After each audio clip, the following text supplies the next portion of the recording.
Прывітанне сябры, з вами Радыё Радыкс, і сёння у нас троху незвычайны выпуск. Вы ўжо мусіць прывыклі да падкастаў з маімі разважаннямі, з аналізам. А сёння у нас, не скажу, што ў студыі, у кватэры, актывістка.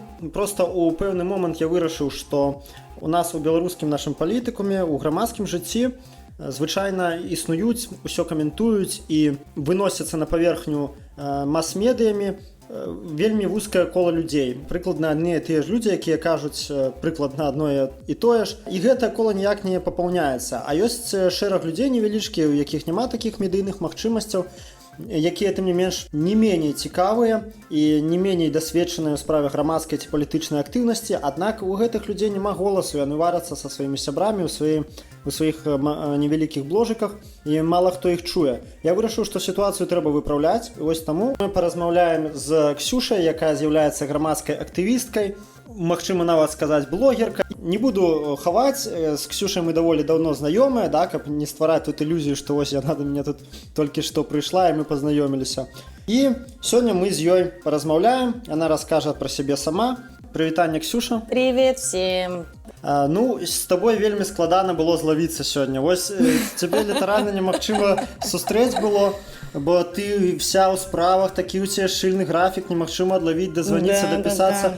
Чаму так? Раскажи, вось, чым ты сегодня займалась, чым ты так была занята? Слушай, но сегодня конкретно я работаю детским аниматором, и сегодня у меня было несколько праздников, я была единорожкой и супергероиней из Парижа Леди Баг, спасала детские дни рождения, вот, но, собственно, потом поехала к тебе. А так, да, я думала, что у меня такой август и сентябрь будет на расслабончике, потому что обычно я в этот период стараюсь отдыхать. Но, как видишь, не всегда получается. Я сейчас работаю до конца ноября в организации общественной «Охова птушек Батьківщини», ивент-менеджеркой. Делаю всякие ивенты для них, про птиц и не только. И вот параллельно, так, сейчас начинаю вспоминать все еще, чем я занимаюсь, это бывает сложно. Ну, веду канал. Расскажи, что за канал ты ведешь? Телеграм-канал. Вообще у нас 2 телеграм-канала. Почему я говорю «у нас»? Потому что я создала... Короче, начнем сначала. Я всегда была очень плотно связана с волонтерством. Сразу, еще, по-моему, в школе я там что-то мутила, делала. Потом переехала в Минск, в университет, и сразу попала в молодежный образовательный центр «Фиальта». Он до сих пор функционирует. Но тогда, мне кажется, были прям золотые времена, хотя мне кажется, что каждое поколение «Фиальте» думает, что это золотые времена. И у нас там было куча проектов, я там волонтерила очень долго, и параллельно узнавала больше людей и больше проектов. Их тогда было, кстати, намного меньше, чем сейчас. В Минске всего происходит. Вот. И я параллельно много где волонтерила. Да, и после Фиальты я... Ну, не только после, а во время я много где тоже волонтерила. Там и в экологических инициативах мне нравилось. И просто там приютам собак помогала и прочее. И потом, короче, была плотно связана с волонтерством. И потом я работала в экологическом товариществе «Зеленая сеть». Как раз-таки на позиции координаторка волонтеров. Это просто была... Мне кажется, профессия мечта. Мне кажется, все хотели себе такую профессию, кто был связан с волонтерами, потому что я работала на работе, которая занимается волонтерством, то есть это было как хобби, и при этом я получала за это деньги. И меня очень часто спрашивали, писали в личку, там, во всех соцсетях, спрашивали: Ксюша, расскажи нам, где мы можем поволонтерить, у нас много времени, а мы хотим это, мы хотим то. И я все время искала какие-то вещи, что-то я знала, где можно волонтерить, у кого-то спрашивала, потому что за эти годы волонтерства было очень много всяких социальных контактов, и потом мне все это надоело. Мне надоело просто лично каждому отвечать, кидать ссылки, спрашивать. И я подумала, все, надо завести просто телеграм-канал, а тогда они только-только были на заре, мне кажется, хотя я не помню, какой это был год. Ну, в общем, они были не супер популярными, но набирали обороты. Я завела канал. Я не помню, как он назывался сначала, но сейчас он называется «Твои возможности». Там такой слэш «в Беларуси и за границей», но мы планируем это убрать, хотя, с другой стороны, людям должно быть понятно, где вообще эти твои возможности, потому что мы постим, да, больше про Минск, потом про Беларусь и про европейские всякие там и американские программы, куда можно поехать на тренинг, куда можно поехать волонтером, где можно постажироваться.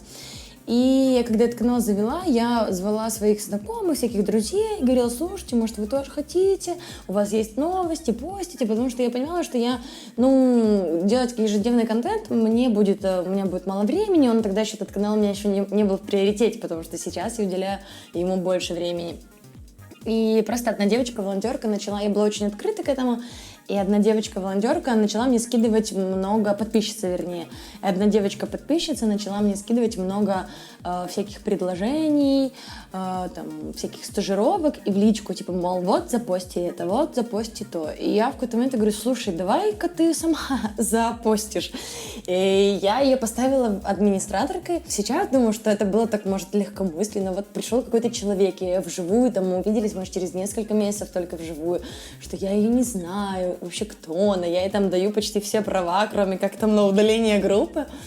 Но она очень круто справилась, а потом я подумала, что это когда ты только вступаешь в какое-то волонтерство, то тебе очень важно там что-то послушать от людей, у которых больше опыта. Если тебе дают прям какое-то такое важное, ответственное задание, то ты себя очень хорошо чувствуешь, еще лучше чувствуешь, чем до этого. В общем, я думаю, что для нее это был большой толчок. Как по моим ощущениям, она очень обрадовалась и была счастлива, что она тоже администраторка, при том, что я не ставила себя, что вот я тут как бы создательница, я тебе буду рассказывать, как мы тут работаем. То есть я сходу старалась строить горизонтальные отношения, что давай вместе подумаем, давай вместе обсудим. Если мне кто-то что-то предлагал, то я всегда говорила: а ты как думаешь, а ты как думаешь. И где ты научилась этому будовать гэтыя горизонтальные отношения? Вопросик со звездочкой.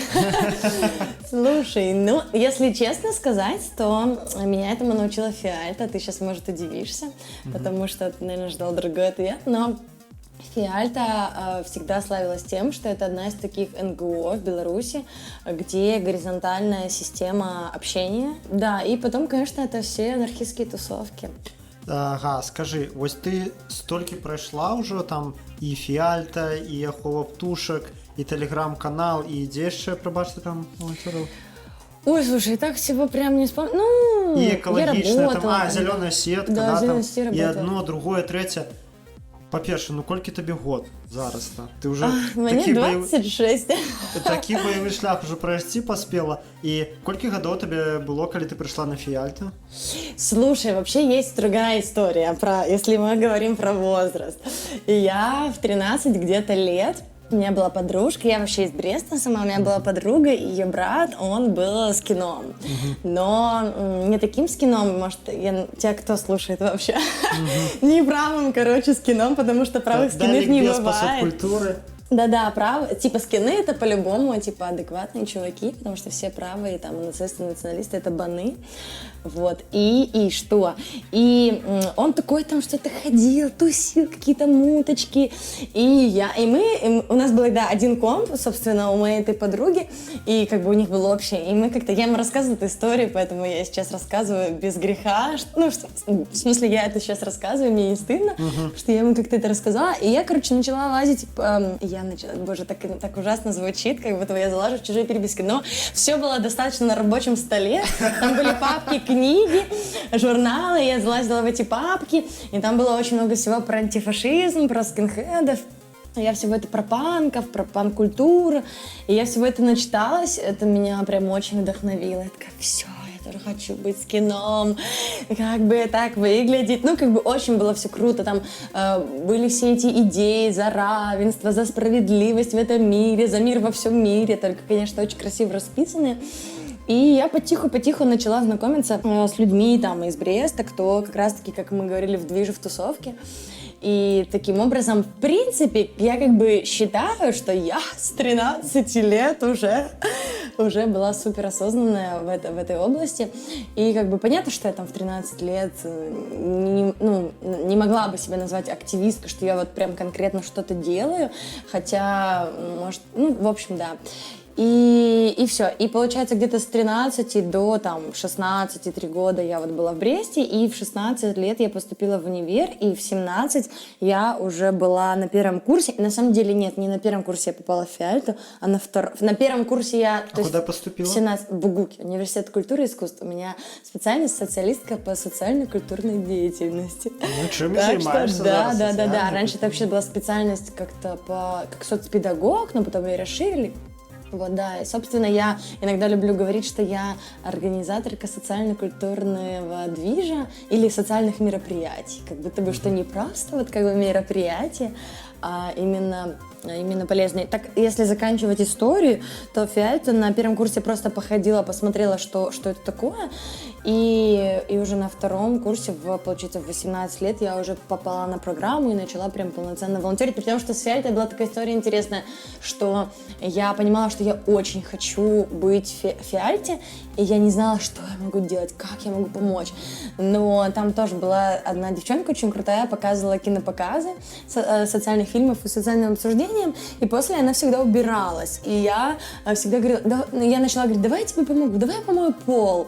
И там сначала подметала, потом я начала мыть пол, и сейчас я иногда смеюсь и говорю, что я начинала свой вот активизм такой прям большой с того, что я просто помогала мыть полы на мероприятиях. Мне это нагадывает фильмы про Шаолинский монастырь. Видишь, там приходят с монахом, и там говорят, я хочу научиться кунг-фу, а ему скажут, дают там метлу, кажется, иди подметай. Вот он 3 года подметает, потом ему там дают уже задание, там больше тяжко, потом все, и потом он становится мастером кунг-фу. Вот так и ты. Да, мастер наверное, активизму. З чистих полов. Це все правильно. Ось тут ми якраз до наступного питання так вельми органічно перейшли. Ось усі кажуть, активізм гэта важна, трэба нешта рабіць. А як же ось гэта хочаш змяніць свет, пачні з сябе. Ну ось як гэта ось у твоей галаве стасуецца гэтая фраза, з якой мусяць усе пагадзяцца з тым, што людзі трацяць пераважную большасць свайго часу, сваіх высілкаў на змяненне навакольнага света. А як же пачынаць з сябе? Ну, вообще, мне кажется, что с этого только с этого и будут какие-то изменения. То есть, если ты себя не начнешь, и как бы это... А что ты укладаешь у поняток «пачни з сябе»? Расскажи. Можешь нават по пунктах и вот так вот просто на практичном узроўні таким. Короче, если брать типа в глобальном смысле, ну, то есть... Например, возьмем банальный пример экологии. То есть ты можешь начать себя сортировать мусор, ты можешь начать себя перестать, как бы, я хожу в кафе, я, правда, это начала делать не так давно, то есть, как бы, только со своей кружкой. То есть, если мне наливают свою кружку, значит, я не пью кофе. Зараз сядельцы здрыганулись, пачуўшы гэта. Я стараюсь отказаться от трубочек, да. Я хожу в кафе со своими трубочками. И это все так кажется... Почекай, то бок ты ведаеш, калі ты пойдзеш у кавярню і бярэш з сабой трубочку, так? Ці у цябе саломка гэтая заўсёды з сабой, і ты такая, опс? У меня с собой вообще целая аптечка. Я с собой ношу. Я стараюсь с собой носить какие-то вещи. У меня очень часто с собой какая-то такая типа косметичка, в которой там у меня зажигалка, если ко мне подойдет кого-нибудь попросить подкурить, что у меня там зарядка и там какие-то еще вещи, чашку часто с собой ношу. Но если, опять-таки, если ты спрашивала о том, что если я забыла, например, да, это взять, значит все, значит я не пью кофе, значит я не пью этот сок без трубочки, как бы, я ограничиваю себя, сейчас стараюсь, да, и это если брать на бытовом уровне. Потом начинать себя, это очень просто, в том смысле, что иди помоги кому-нибудь, будь более отзывчивый, там, не знаю, телеграм-канал я создала, да, для чего? Чтобы люди, например, у меня целевая аудитория, там, в основном, там, студенты и молодежь, потому что там больше таких занятий для людей, у которых меньше времени, соответственно, кто меньше работает. И я понимаю, что иногда у нас там такие варианты, там, поехать на какой-то тренинг или поехать в какое-то путешествие, но в любом случае люди ездят, узнают мир, там, становятся более к чему-то толерантны, узнают там больше про ту же экологию, про то, как там в других странах что сортируют или не сортируют, узнают там, видят много бездомных, задаются вопросами, почему так. И, как еще начать себя... Знаешь, почему так тяжело ответить на этот вопрос? Потому что я все время начинаю с себя, и как будто бы для меня это такая обыденная вещь, как там почистить зубы. То есть, если бы ты мне сказал, Ксюш, как почистить зубы, да? Может, плохой пример, но потому что просто быть активным и как-то реагировать на все, что вокруг происходит, более... З твоїх слов вынікае, што быць актыўным гэта не так і проста, да, бачыш? То есть ты там кажаш бездомныя, толерантнасць, экалогія, валанцёрства, аднак жа чалавеку, у прынцыпе, не кожны чалавек гатовы там цягаць з сабой саломку, касметичку, там приходить там после со своей кружкой, ты можешь отмовлять себе в нечем. Тогда пускай этот человек запустит кампанию о том, чтобы там в городе, в стране не было пластиковых трубочек, кстати, которую я как бы сделала, но допустим, этого еще нет, да? Ну, то есть, если ты чего-то не готов, ну, то есть ты можешь себя не заставлять, например, если тебе тяжело отказаться от чего-то, я не говорю сейчас, да, там, ты плохой сразу человек, ну, у тебя свой путь, ну, давай продолжи свой вопрос. Но, але ж, чаму замест таго, каб парыцца там за бездомных, за гэтую талерантнасць, за такія абстрактныя рэчы, як там саломкі, да, бо на базавым узроўні там штодзённага дабрабыту, там адчування рэчыснасці ў чалавека ніяк гэтыя саломкі і кружкі асабістыя яны ніяк не паляпшаюць ягонае жыццё, да? Але ж наадварот, што ён бачыць, што паляпшае ягонае жыццё, ён зарабіў грошы, всё, ягонае жыццё палепшылася, ён можа дазволіць сабе болей спажыць. Ну вось, чаму я хачу цябе запытацца, чаму не заняцца замест таго, каб грузіць сабе галаву ўсё тым всем, што ты пералічыла, уласным дабрабытам? Бо ты ж бачыш, якое ў грамадстве агульнае меркаванне, да? Што грошы ў жыцці гэта галоўнае. І ты ж мусіць разумееш, да, там у цябе ёсць, стопудова ёсць нейкія там родныя, нейкія сябры, якія не ў тэме, да, не падзяляюць твае каштоўнасці. І ты мусіш разумець, што твае вось гэтыя думкі, погляды, перакананні ці цікаўнасці ідуць у разрэз з агульнымі каштоўнасцямі грамадства. Ці гэта не так? І увогуле кажуць, што грошы увогуле у грамадстве лічыцца, што зарабленне грошай і паляпшэнне ўласнага дабрабыту гэта галоўнае ў жыцці. Ты лічыш гэта так ці не? Ну, я нет. Но я допускаю, что кто-то может так считать. И, в принципе, мне кажется, что весь активизм на это и работает, чтобы у людей это поменялось.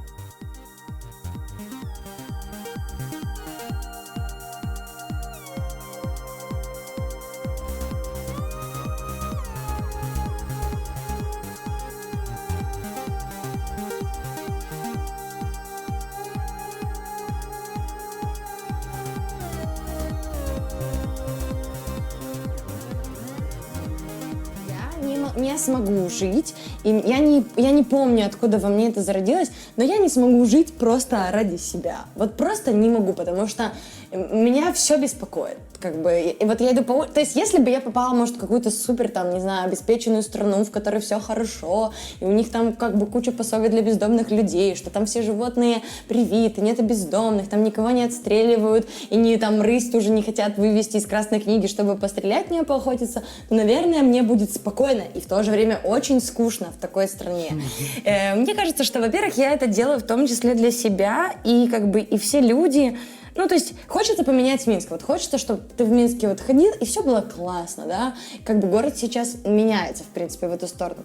Скажи, а чаму тады большасць людзей лічаць, што грошы і набыццё новых рэчаў гэта ў жыцці галоўнае? Чаму так склалася? Ну, калі б гэта было не так, да, то такіх, як ты, было б, 9 з 10, да, валанцёраў. Бо, ў прынцыпе, ўсе людзі там падзяляюць, разумеюць, што такое добра, што такое зло. Я думаю, няма ні одного чалавека, які б сказаў тебе, што ты кепскімі справамі займаешься, да, што нельга гэта рабіць, там гэта там бездомным дапамагаць, это там адзінкі, да. Так все людзі разумеюць, што тое, што ты робіш, гэта добра, але яны самі не таропяцца гэта рабіць. Чаму так? Чаму людзі всю свою энергію укладаюць у зараблянне грошай? Может, они не знают, что можно делать хорошие дела. Это раз.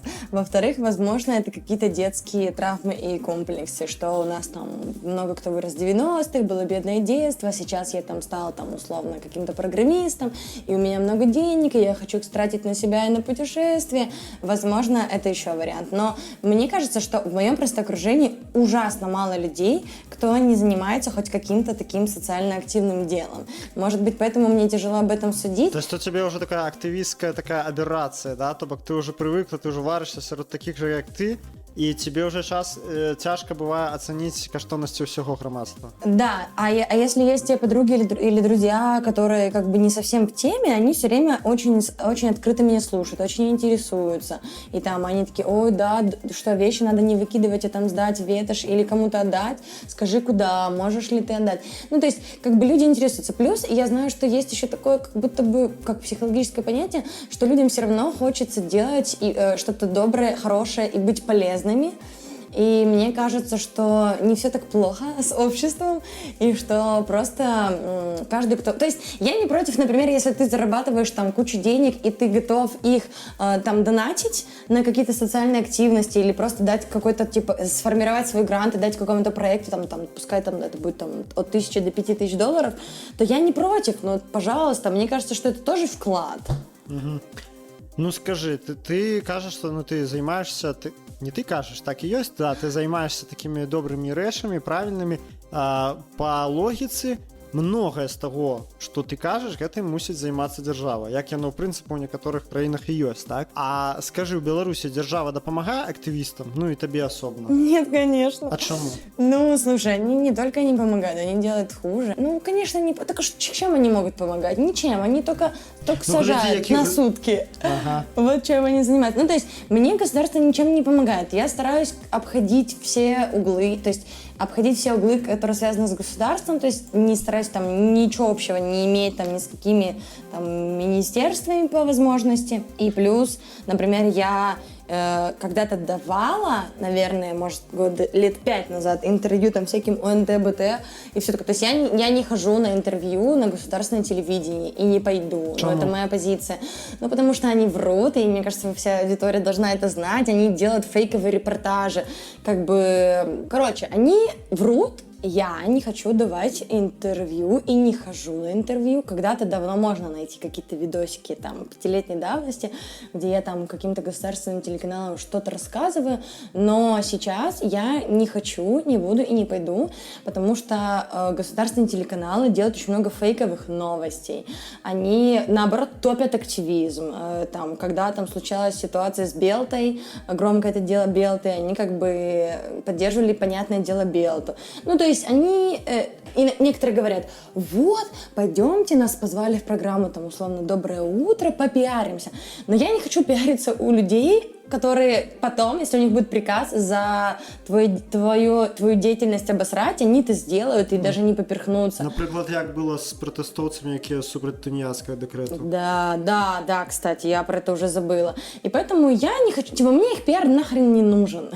Идите в жопу, потому что, ну, я справлюсь сама. То есть, да, я попиарюсь. Ну да, ты больше зараз, дякую Богу, есть под рукой все инструменты, телеграм. Да. Я недавно заглядал на телеграм-канал, там ОНТ, міністэрстваў розных, яны зараз сябе імкліва заводзяць тэлеграм-каналы. У большасці з іх падпісчыкаў 3-4 разы меней, чым у мяне, да? Пры тым, што яны атрымоўваюць фінансаванне, да? І нехілае, а я ні хрена не атрымоўваю, на голым энтузіазме набіраю там чытачоў прагляду некалькі разоў болей. Да, так это еще не конец, как бы, так сказать, по подписчикам. Открой твой, тым больш, канал, там, твою сторонку в Інстаграме, ты побачыш, што там, ну, яна шмат папулярней, чым тэлеграм-каналы, інстаграмы многих наших. Ну, типа, нам сделать больше про эфир, но я не хочу ходить к таким людям, потому что я вот, наверное, еще все равно там иногда маюсь, потому что со всех сторон там капает: ну вот, ну это же пиар, это выход на другую аудиторию.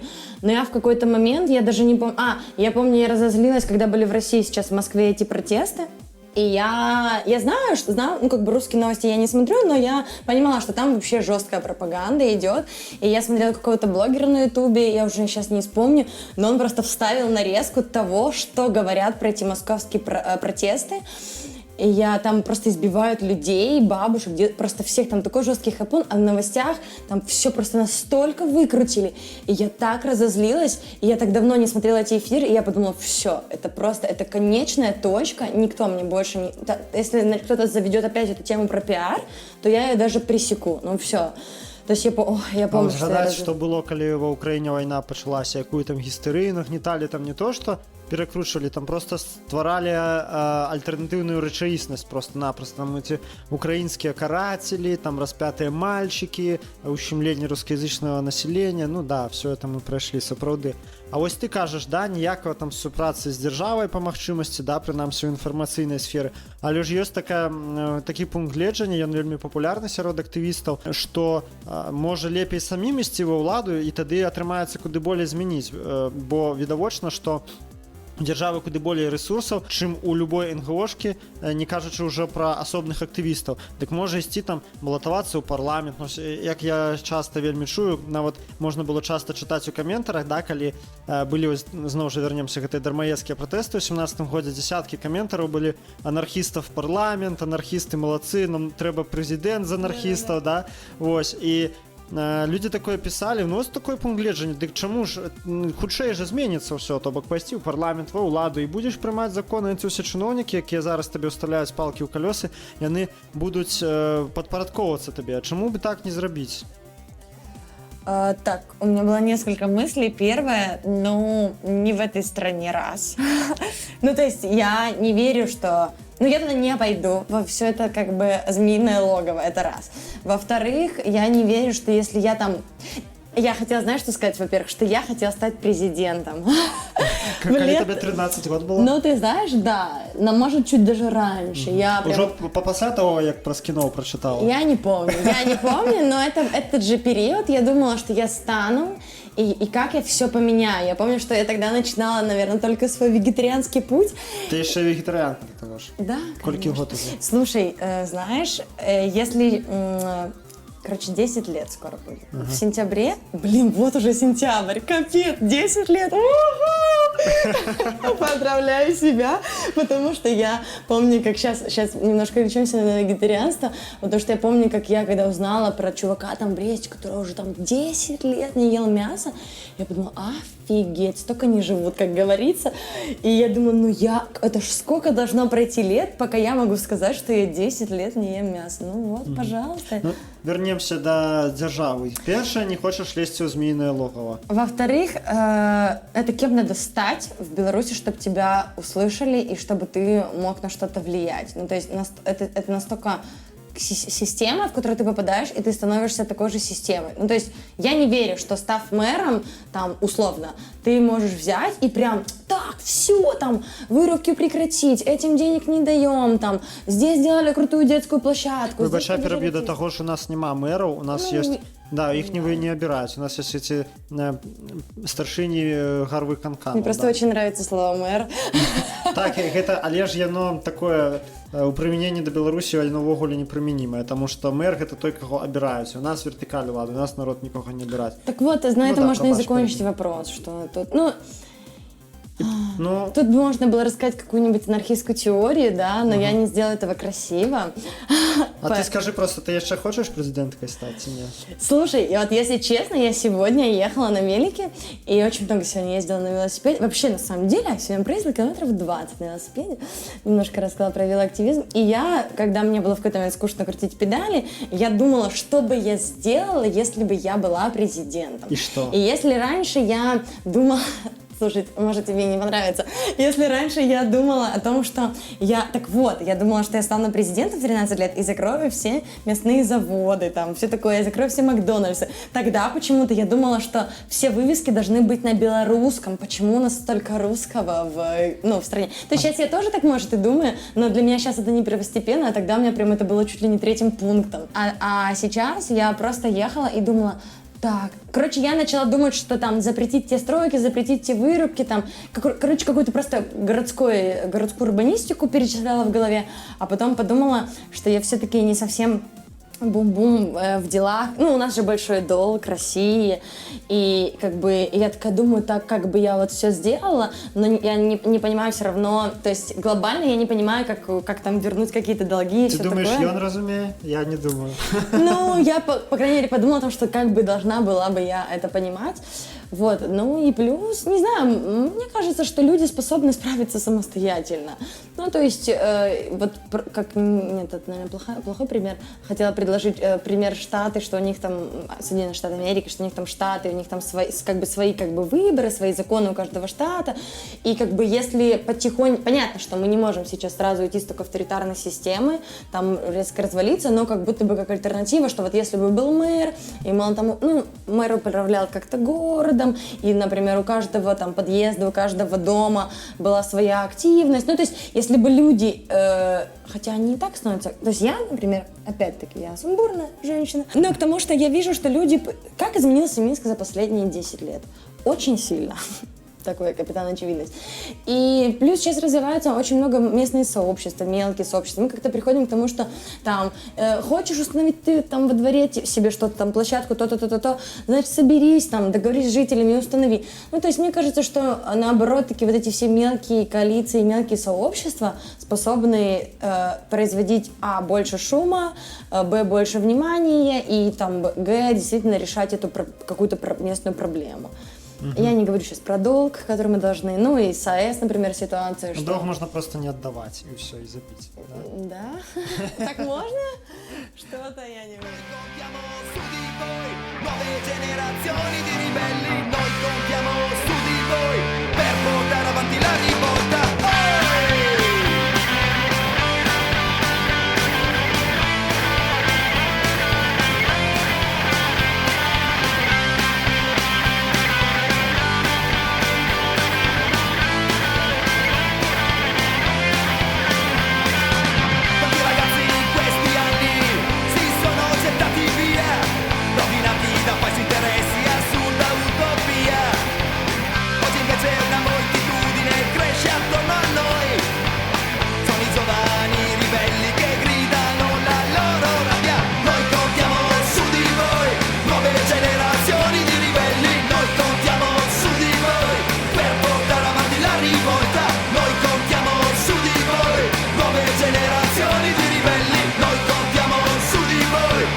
Скажи, які са сваіх праектаў на сённяшні дзень ты магла б назваць самым паспяховым? Вось што з таго, што ты зрабіла ці робіш зараз, прынесла найбольш карысці грамадству?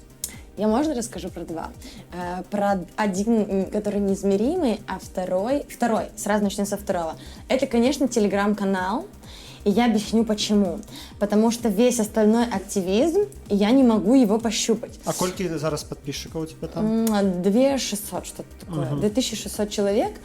Ну, я просто знаю, что у нас он активный, то есть у нас не только просмотры, а люди реально идут волонтерить, люди ходят на мероприятия, знакомятся с какими-то организациями, вступают, волонтерят, потом находят себе в этих организациях работу.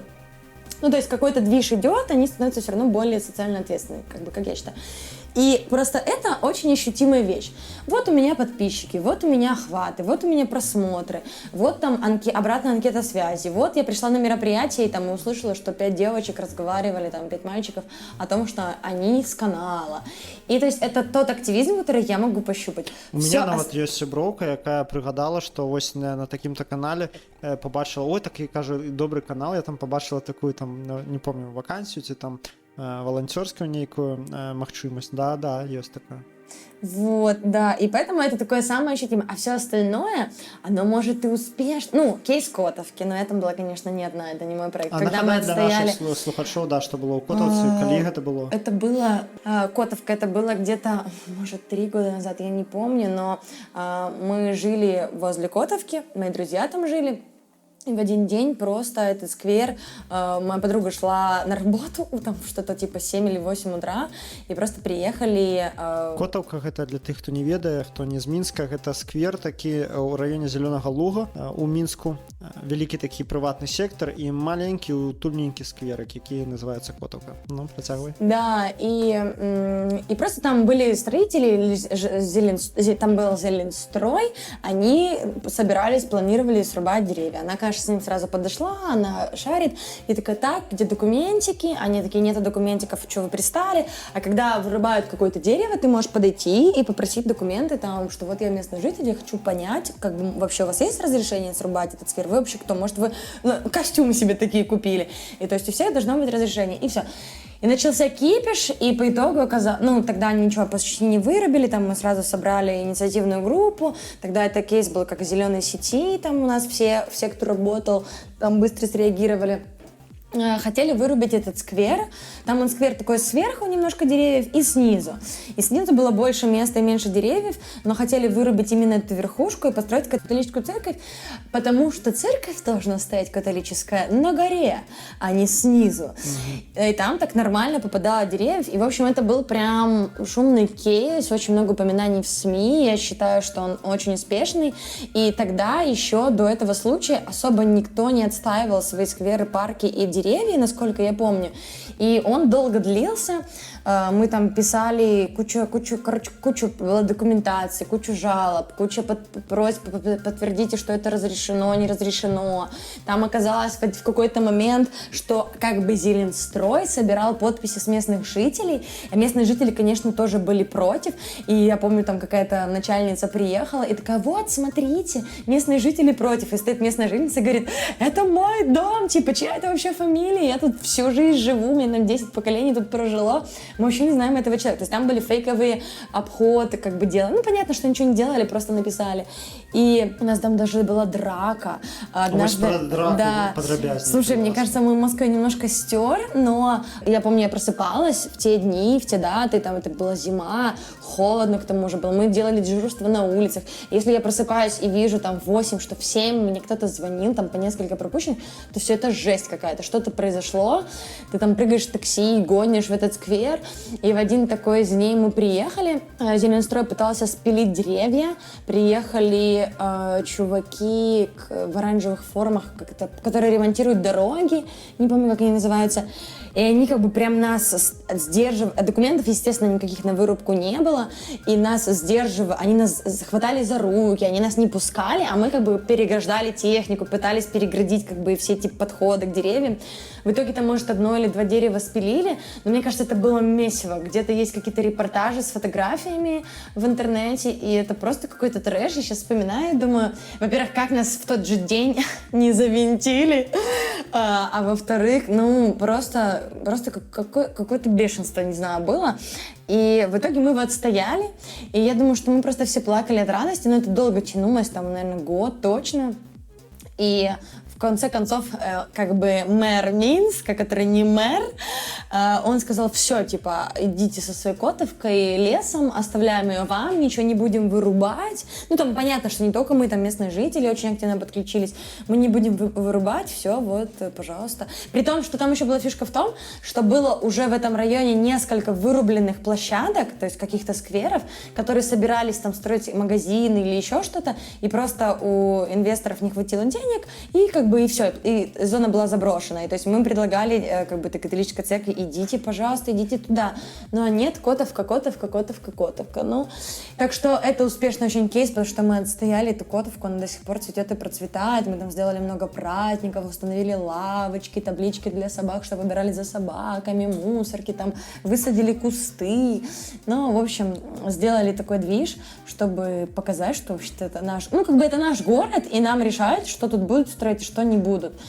И вот это вот бы хотелось, конечно, чтобы было всегда. А еще хотела рассказать историю. Это, это ты есть две головные речи, да? Нет, первое это телеграм-канал. Ну да, давай сделаем так. Ощутимая. Телеграм-канал ощутимый. Котовка, в принципе, ощутимая. Знаешь почему? Вот, что я хотела сказать. Потому что мы понимали, что если мы сейчас проиграем этот кейс, это публично будет просто морально добьет всех, кто, может быть, вдохновился нами, тоже пойти и защитить свой сквер, а этих вырубок, ну, как бы происходит ежегодно, мне кажется, все время зарятся на какой-нибудь сквер или парк. И когда мы выиграли, это было идеально, не только с точки зрения, что мы отстояли котовку, а с того, что это публичный кейс. Пожалуйста, боритесь до конца, как можете, объединяйте все местное сообщество, подключайте друзей, всех, кого можете, и вас, понятно, что не всегда, немножко пессимизма, но получится. Потом были, кстати, куропаты, и очень много, там вырубки в куропатах, и тогда очень много людей об этом тоже писали. Лютым 17-го года оборона куропатов. Там еще да. Дашкевич да, стоял. Да. Вот это оно? Это, наверное, оно. Я к тому, что тогда тоже... Хотели дом будовать некий. Я не помню, честно, я не особо следила, я следила только за тем, что очень много людей вписались, очень много людей поехали. То есть я думаю, если бы они были совсем в отчаянии или, может, понимали, что один фиг там все застроит, может быть, меньше реагировали. Потом был еще один сквер недалеко от Риги, тоже там местные устроили просто бунтище, как бы крутой бунт, и там, по-моему, его сохранили. И еще какой-то сквер, я уже, к сожалению, всего так по названиям не помню, но пошли потом кейсы, когда люди стали выходить, не бояться, и все получалось. И я считаю, что эта котовка на это тоже очень сильно повлияла. И еще это как бы не то, что мой успешный проект, но я помню, что мы в Фиальте в году 13-м делали воркшоп гендерный, против гендерных стереотипов. Даже вот лично я делала один, а ребята, мои коллеги, делали там еще несколько. Он назывался «Мальчику меч, девочке куклу. Вопрос».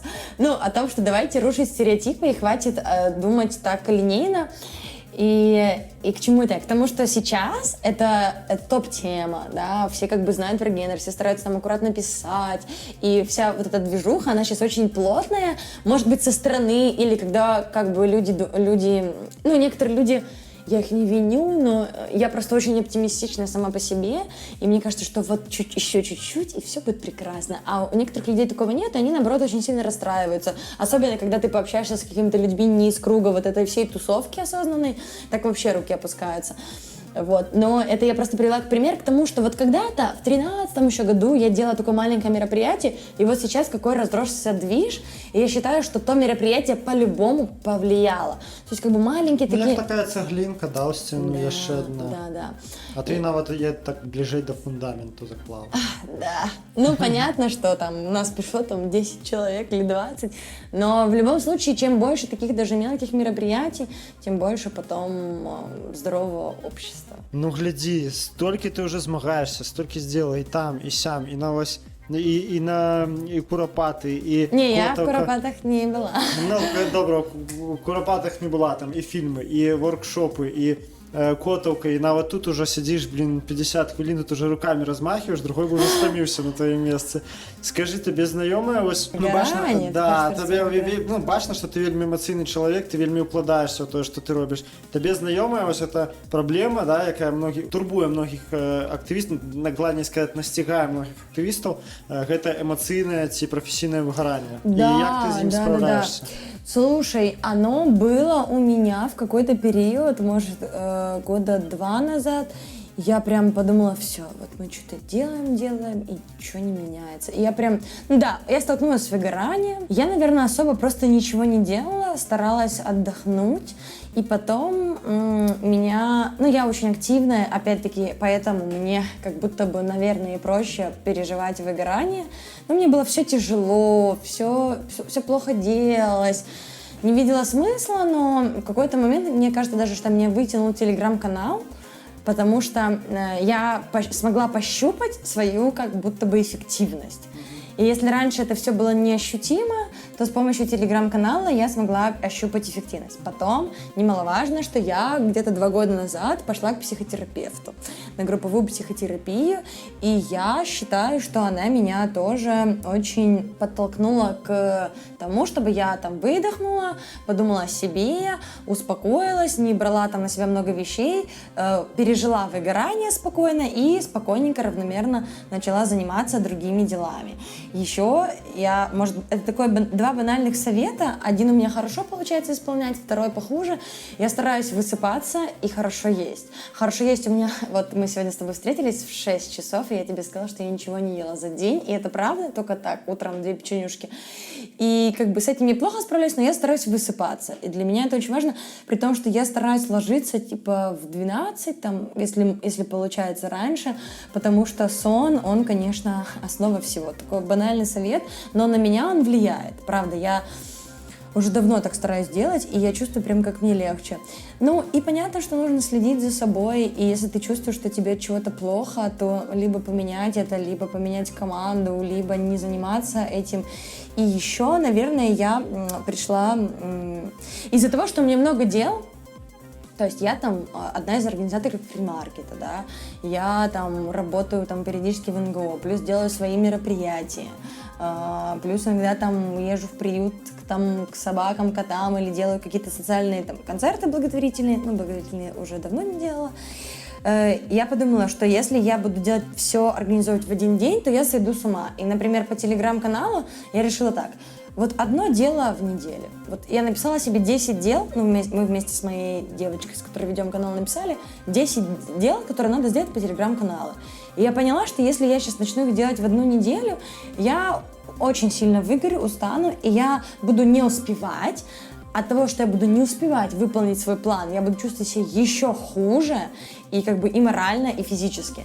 И я подумала, если я поставлю себе одно дело в неделю, я его точно сделаю и буду чувствовать себя просто замечательно. К тому, что если ты не возьмешься, если ты берешься за какой-то проект и не думаешь, как бы так его впихнуть в неделю, ты его не впихнешь в неделю и потом страдаешь, лучше разбить его на год, там, по одному делу в неделю, никто не умрет, все будет в порядке, все ты сделаешь или подумаешь, как его переделать. И вот так за лето мы сделали там какую-то часть дел, почти всю, и я себя чувствую удовлетворенно. И это на меня тоже влияет. Просто я могу делать в неделю одно там, или 2 дела по одному проекту, а их может быть там параллельно несколько. Ну, так намного легче. Скажи, а за таким графікам у тебе застаецца ўвогуле вольны час? І калі так, як ты яго бачиш? Из-за психотерапии остается, потому что в психотерапии очень много. Моя психотерапевтка говорила, что нужно думать о себе и что нужно отдыхать. И я тоже стараюсь читать много статей про выгорание и про отдых. Я в основном я ложусь и лежу. Это мое самое любимое времяпрепровождение. Просто полежать, там, потупить в телефон, почитать какие-то мемчики смешные. Но у меня много друзей, и я, вот знаешь, тебе сейчас говорю и думаю, что, конечно, друзья меня тоже подбадривают. И я стараюсь с ними встречаться. То есть у меня есть несколько подруг из разных сфер, и понятно, что с каждой встречаюсь, у нас там разные все равно методы обсуждений, там, темы. И я гуляю, просто болтаю, встречаюсь. И люблю ходить в кино еще, но я все равно редко хожу в кино. А який апошні фільм поглядела? Я не помню. Наверное, вообще не помню. Может быть, «Зеленая», что-то такое было про... Такой известный фильм в феврале. А нет, я вру, я ходила на «Король Лев» недавно, когда вышел мультик. Из-за того, что я работаю с детьми, я стараюсь не пропускать новинки. Плохо получается, конечно, не пропускать. Но, короче, я ходила на «Король Лев» и очень хотела пойти сейчас на «Однажды в Голливуде», а потом погналась такая волна плохих отзывов, и я думала, так, Ксюша, не поддавайся на эти плохие отзывы, в итоге как-то поддалась и торможу, и сейчас уже боюсь, что он уже там последние дни в прокате, так что, может, на днях надо срочно бежать и смотреть. Но мне еще нравится ходить в кино и с друзьями, но больше одной, особенно в часы, когда там, в обед, например, когда очень маленький пустой зал, вернее так, зал большой, а мало людей, и ты такой садишься и смотришь. Вот.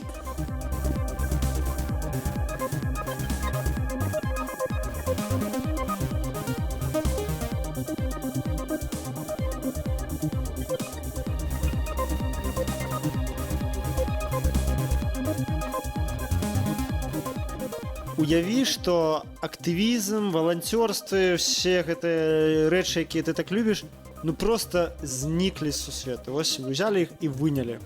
Не існуе іх. Всё. Ну, в чым каком бы ты смысле? займалася? То есть, если бы я... Все, ты живешь, ну, допустим, ты живешь у ідеальным свеце, дзе все накормлены, напоены, велодорожки, ніякіх застроек, все там радуются и так далее. Да, я Чем бы ты делала будешь детские заниматься? праздники. Просто все время уделяла организации детских праздников. Ну, зразумела. Ну, то есть я бы работала. Ну, то есть, отказ. ну да. Ну, то есть, или там... Короче, я бы просто работала в какой-то творческой сфере. А Ну, калі не дзіцячыя святы, чым яшчэ? я... Ну, где-то в глубине души мне хочется снимать видео. Там, клипы или какие-то фильмы. Я всегда хотела, наверное, там, быть актрисой. Ну, то есть я, в принципе, как бы этот свой потенциал в детских праздниках и использую, но хотелось там профессионально, там, как-то играть в театре или еще где-то. То есть я бы просто ушла, ну, лично я, в какую-то такую творческую сферу, там, или ставить спектакли, или играть в спектаклях, или там быть ведущей, ну, что-то такое. Апошняя кніга, якую ты прачытала? Блин, 2 книги я не дочитала. Как бы можно сказать, что я их читаю, да? Можно так сказать? Ну, конечно. В смысле, что... Да, давай сейчас. Короче, апошняя книга, это не апошняя. А може пригадаєш, якую ти все ж таки скончила? Да, мне нужно посмотреть в телефоне. У меня есть в телефоне списочек книг, которые я читаю в 2019 году. И ты на год себе складаешь список? Ну нет, у меня есть просто много книг, которые я хочу прочитать, и записываю, что я прочитала, чтобы это визуально было так. Просто мне всегда нравилось вести дневники в школе. Я очень много читала в школе, очень. Может, этого не надо так говорить. Я очень много читала в школе, и прям я очень рано училась читать, и в саду, и в школе я читала, у меня были дневники, там книги, которых я прочитывала. А анкеты были? Анкеты тоже были. И поэтому сейчас я подумала, что ну прикольно записать. И иногда, например, там в феврале, например, я прочитала 5 книг. Потом я не читала почти ничего. И летом я прочитала... Я правда не помню, какую книжку я прочитала последнюю. Я просто сейчас... Я как бы решила, что я их дочитала. На самом деле надо дочитать, потому что я в бумажные варианты отдала. Я прочитала книжку «Нисы». Это какой-то американской чувихи, я не помню, как ее зовут. Она так, как 2 слога, нисы, то есть как китайские, как будто бы иероглифы, но посыл, типа, хватит ссать, типа, возьми свою жизнь в свои руки. То есть там очень много такой, кстати, всякой мотивации американской, она мне очень нравится, но там много о том, как там, больше психологии, о том, как жить, как себя любить, как реагировать на неудачи, и что там нет неудачи, это все твой опыт. Это очень подбадривает. Конечно, там есть американская такая манера, типа, вот, либо ты прочитаешь мою книгу и возьмешь свою жизнь в руки, либо так и останешься заурядным там офисным работником с одной машиной, с одной квартирой. Ну, так смешно. Успешный успех. Да. Но я это пропускаю вообще мимо себя и читаю именно то, что мне нужно достать. Она такая очень мотивирующая. В плане хочется сразу идти, что-то придумывать. А вторая...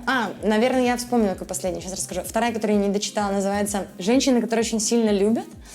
А это тоже психологическая книжка про то, что если ребенок рос в созависимых отношениях там, в семье или просто в каком-то таком мире, где типа тяжело. Короче, психологическая книжка о том, как ни от кого не зависеть и как выходить из плохих жизненных ситуаций и не созависеть от других людей. Потому что у меня есть такая тема. Я очень привыкаю быстро к людям, очень тяжело их отпускаю, это очень всегда болезненно для меня, а так везде, и там, и в дружбе, и в отношениях, и в работе, такого не должно быть. и она мне очень зашла, а до этого я читала «Важные годы». Это сейчас очень популярная книга, психотерапевтка американская, рассказывает, что очень мало внимания уделяется людям от 20 до 30 лет, это самый важный возраст, и рассказывала о том, что там нужно успеть в этот возраст сделать. Ну, по сути, там очень много говорится о том, что бери, как бы, тоже вот эта американская немножко манера, что бери жизнь в свои руки, но что в этот период очень важно завязать много социальных контактов, ходить везде учиться, со всеми знакомиться, там, учить языки, потому что, мол, потом в 30 уже языки учатся хуже, и все такое. Ну, понятно, что как бы каждому свое, но она тоже такая психологическая, мне очень понравилась. Короче, как-то я подсела на такую психотерапевтическую литературу. Очень нравится. А до этого читала «Черные флаги и ветряные мельницы» про то, как в Америке... Ты читала? Не знаю, что такое. Не читал. Я ведаю, что это книжка, что РТП Да, выдали да. в России.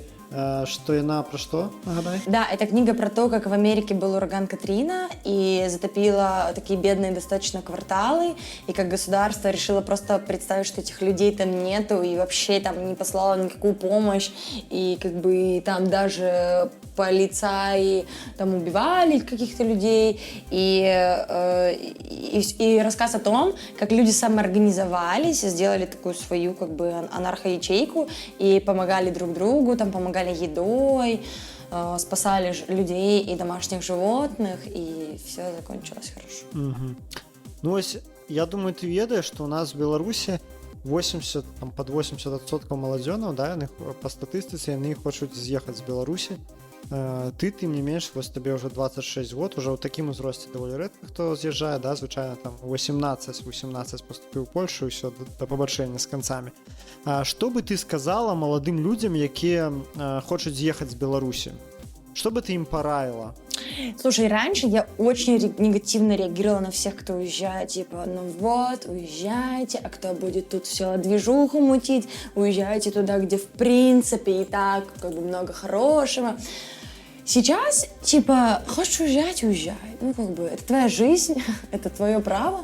Но я не могу отсюда уже уехать, как будто бы у меня уже созависимые отношения с Беларусью. С Беларусью. То есть, на самом деле, много кто уезжает, потом рассказывает, что нам скучно. Как бы все хорошо, у нас все хорошо, там у нас там какие-то пособия, у нас там, ну, короче, как бы... Ну, ось там ім сумна, а тут яны кажуць, што іх дно, няма перспектываў, ніфіга не зробіш. Але ж паглядзіш на табе і не скажаш, што... Ну, паглядзіш на цябе і не скажаш, што няма перспектываў. Ну, перспективы, конечно, есть чем заниматься, есть чем мутить. Если человеку прям морально тяжело и плохо, или там какое-то, допустим, там депрессивное состояние, я понимаю, что да, тогда как бы езжайте, там отдыхайте, лечитесь и ищите там лучшую жизнь. Но кому скучно, я не могу ответить за всех, потому что если люди хотят уехать, потому что им там тяжело, или их прессуют, или, например, как у нас прессуют ЛГБТ-сообщество, то, конечно, хочется... Вот как сейчас был случай, как избили парня. Если кого-то прессуют, там, угроза, там, их избивают, или там прессуют менты, и, конечно, тогда хоть с болью, но я отпускаю этих людей. ЛГБТ-сообщество, которое постоянно в Беларуси подвергается там убийству и там избиению, конечно, мне хочется сказать, ребята, езжайте туда, где хорошо, какая-то моя сторона за их безопасность, да, но другая сторона, а кто тогда будет тут это все продвигать и говорить, что все в порядке, типа... Ну, бо ЛГБТ-люди будут з'являться тут новые, и атрымоўваецца самые активные уже съехали, и новым будет все тяжей.